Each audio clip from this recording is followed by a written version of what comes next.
Hello guys, maulang hapon po sa inyong lahat.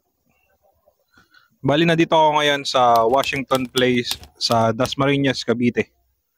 Yan. Kamusta po kayo? I hope nasa mabuti po kayong kalagayan. Mga kaibigan natin dyan sa abroad, saan man sulok ng mundo.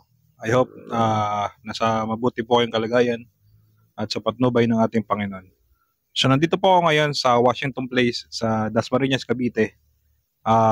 Actually, meron po ditong nag-open na two-story house and lot na malaki yung cut ng lote niya. Nasa around 300 square meter yung lote. As ang gandahan dito guys is napakalapit niya sa gate. Yan. So, ilang meters lang nasa gate, nasa labas na kayo, nasa highway. So, yan yung property. Oh. Yan. Yan mismo. Yan. So, ibablog ko yan mamaya. So, medyo papatilayin lang natin yung ulan. Kasi medyo lumakas eh. So, bablog ko po yan. Tapos, itutour ko po kayo guys. Mapanood nyo po ito. At kung interested po kayo, kasi maganda guys kasi ang price niya ay mas mababa lang po. No? Nasa below 10 million. Pero ipa-flash ko sa screen yung total contract price nitong property ito. Tapos pag binili niyo po siya ng cash, may discount po siya na 10% sa contract price. So mas bababa pa yan. The lesser pa. So bibigyan ko po kayo ng computation. So stay tuned lang po sa presentation ko. Tapusin niyo po hanggang matapos. So yun po. God bless sa inyo. Hello guys, magandang hapon po sa inyong lahat. Actually, ito po yung available na Winnie model. Yan. Ang maganda nito guys is malapit po siya sa gate. So walking distance lang. Nasa labas na kayo. So available to guys. Nag-open sa system. Ang lot area po niya is 303 square meter. Wow. Sige, okay lang. Pwede rin kaway-kaway. Panoorin nyo sa YouTube. So yan. Pasukin na ho natin. No? Or puntahan na natin. So sa harapan guys, malaki pa yung pinaka-lupa niya, no. Yan. Kasi ang lote hanggang dito yan sa mismong firewall. Hanggang diyan. Yan. Hanggang dito sa may poste. So yan yung pinaka-lupa niya. So malaki pang espasyo niya. So imagine niyo guys, no, 303. So sobrang laki ng lote niyo. Hanggang dun yun sa mismong bakod na ito. Ito. Dun. Actually, pwede pa magtayo pa rito ng isa pang Winnie. So, sobrang laki ng lupa nyo guys. Ganon din sa likod. Pwede nga pagpalagay pa rito ng swimming pool. Sa likod, pwede din maglagay ng isa pang Winnie. Sobrang laki. Yan. Oh. Kahit 3 Winnie, pwede rito guys. Ang laki ng lupa nyo. Yan. So kung naghahanap kayo ng malaking lote, no? Yan, 303 square meter. Tapos ang kagandahan pa nito guys, pag kinuha nyo ng cash, may discount na 10% to. 10% discount sa total amount. Wow. O sa contract price, no? May 10% sa contract price discount. So malaki may babawas. So panoorin nyo lang po itong video to hanggang sa matapos. So makikita nyo sa dulo yung sample computation para magka-idea po kayo kung gaano kalaki yung na-discount nito. So yun, kasi alam nyo guys, pag nag-open talaga, lalo na itong magandang property, mabilis ho ito nakukuha ng, lalo na maraming agent dito sa Washington Place. So pag alam ho nila na na-open na to, talagang siguradong sasabihin na nila sa kanilang mga buyer. Kaya kung mapanood nyo to, interested po kayo guys, ipa-flash ko yung aking number. Tawagan nyo ako. Yan, no? Tsaka, i-deliver naman to guys sa inyo na good as nyo. Talagang, ipipaint yan, no? I-repaint, pamula labas hanggang loob.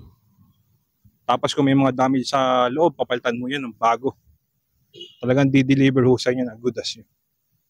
Tsaka maganda naman kung mapapansin nyo naman yung mga ano na kalsada, no? Maluluwang, ayun, no? Hindi kagaya sa ibang developer na makikitid yung kalsada nila, no? Ayan, no? Kala mo yung mga kalsada main road na, no? Pero in road lang yan, guys. Ayan, no? Ang luluwang, di ba? Doon sa kabila, main road doon, pero mas lalong maluwang pa. So yun po, no, mamaya kasi di natin kasi mapasok tong loob kasi nakalock. Nasa engineer yung susi, no. Pero kung interested kayo, guys, ipa-flash ko yung akin number. Tawagan niyo ako para mag-set ng date para po sa tripping site tour para makita niyo to, tapos mahiram natin sa engineer yung susi. Yan, makita niyo yung loob ng property. Pero may papakita ko po ako sa inyo na model house na Winnie. Halos magkapares lang din naman sila eh. So ang pinagkaiba lang kasi mayroon pong gamit sa loob yun. Pero halos pares siya. At least magkaroon lang po kayo ng idea. So yun po, no. Pupunta na po tayo doon para makita nyo po. So guys, papakita ko lang po sa inyo yung loob ng Winnie model. Yung pinaka po niya, no, house model. Kasi yung loob po ng yung available na 303 square meter, yung binlog po natin kanina kasi nakalock po yun. At nasa architect pa yung susi. So at least magkaroon lang po kayo ng idea kung ano yung loob nun. Pero imagine niyo lang na wala tong gamit. Tsaka ito po kasi na-revise na. Pero similar lang din po. Ngayon, kung gusto niyo makita yung loob talaga nun, ay mag-schedule po tayo ng tripping o site tour o house tour. Nandiyan po sa baba yung aking number. Tawagan niyo ako para makita niyo ng personal. Yun po. So tara po, papasok na tayo. Yan, papasok na tayo, guys.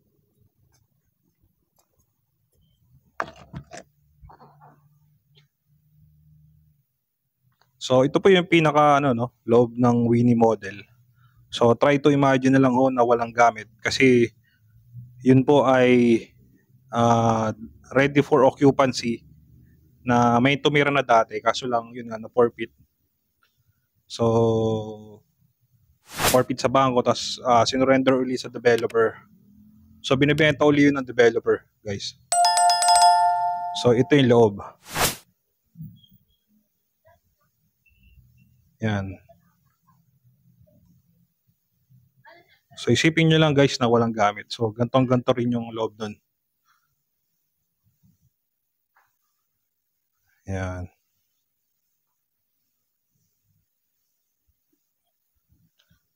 Tapos dito sa right side yung kanyang sink area. Yan.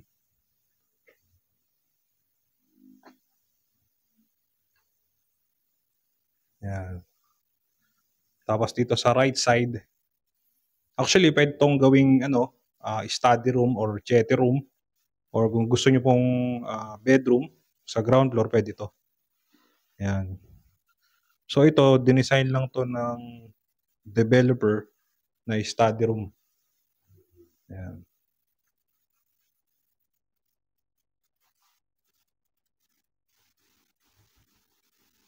So doon po sa available na Winnie model doon sa na-vlog natin kanina. So ganito rin yun, no? Try to imagine na walang gamit. Tapos dito merong toilet and bath. Yan. So ganito rin naman yung toilet and bath nun. Half body yung tiles yan. Tapos may shower.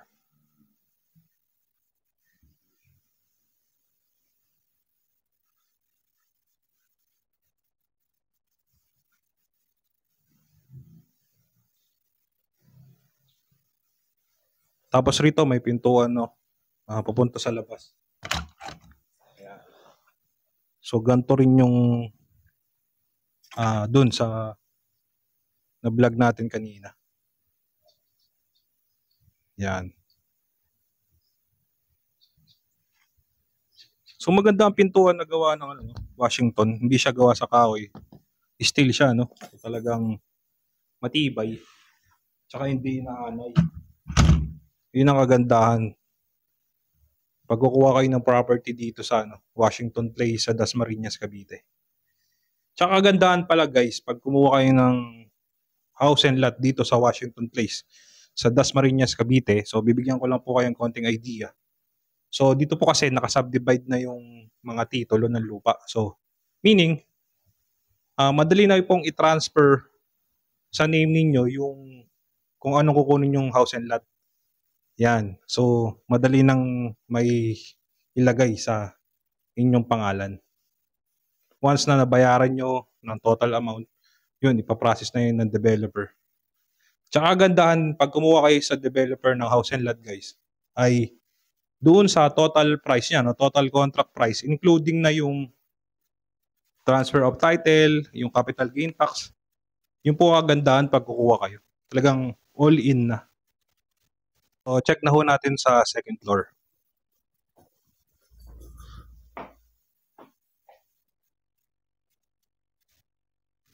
Ayan, mataas ang ceiling. So parehas lang naman po yan doon. Pero kung gusto niyo talaga makita ang loob nun guys, I suggest, ito pa flash ko yung aking number. Tawagan niyo ako, mag-set tayo ng appointment kung kailan po kayo available. Huwag lang po Saturday, no? Kasi pag Saturday, nasa simbahan po ako. So any date po, no? Any day. Mondays to Friday hanggang Sunday. So day off ko lang po ang Saturday. Yan. So bungad, ito yung pinaka-family area. Yan. Kapares din dun sa kabila.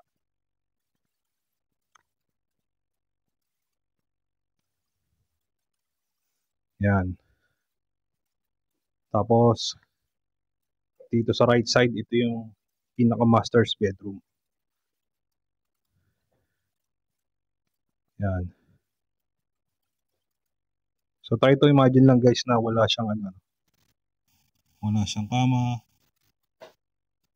walang gamit. So ganto rin yun. Tapos may pintuan po doon, no? Ayan, no? Pintuan, diretso po yan doon sa toilet and bath. Bali pinagsama na yung toilet and bath sa hallway, pati sa master's bedroom. Yan, kasi ito po yung toilet and bath sa hallway.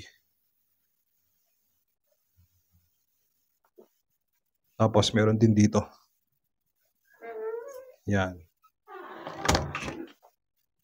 Yan. May access siya, no?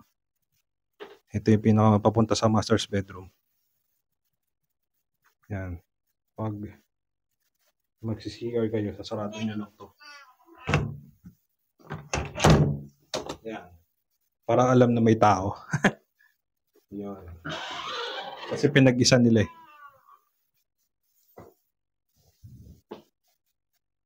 So, dito may dalawa pang kwarto na magkatabi. Yan. Ito yung isang kwarto.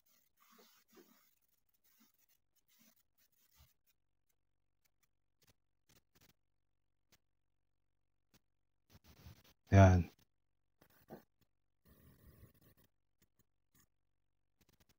Yung flooring niya, vinyl. Ganun din yun sa kabila, dun sa mismong ready for occupancy. Tapos ito yung last na bedroom. Yan. So all in all guys, sa second floor meron siyang 3 bedroom, no, including na yung master's bedroom. Tsaka 1 toilet. Yan. Sa second floor. So sa total na bedroom is 4 bedroom, 2 toilet and bath. Yan total. Sa mismong ground floor tsaka second floor. 4 bedroom and 2 toilet and bath. So yun, maraming salamat guys sa mga tumatangkilik at sumusubaybay ng aking YouTube channel.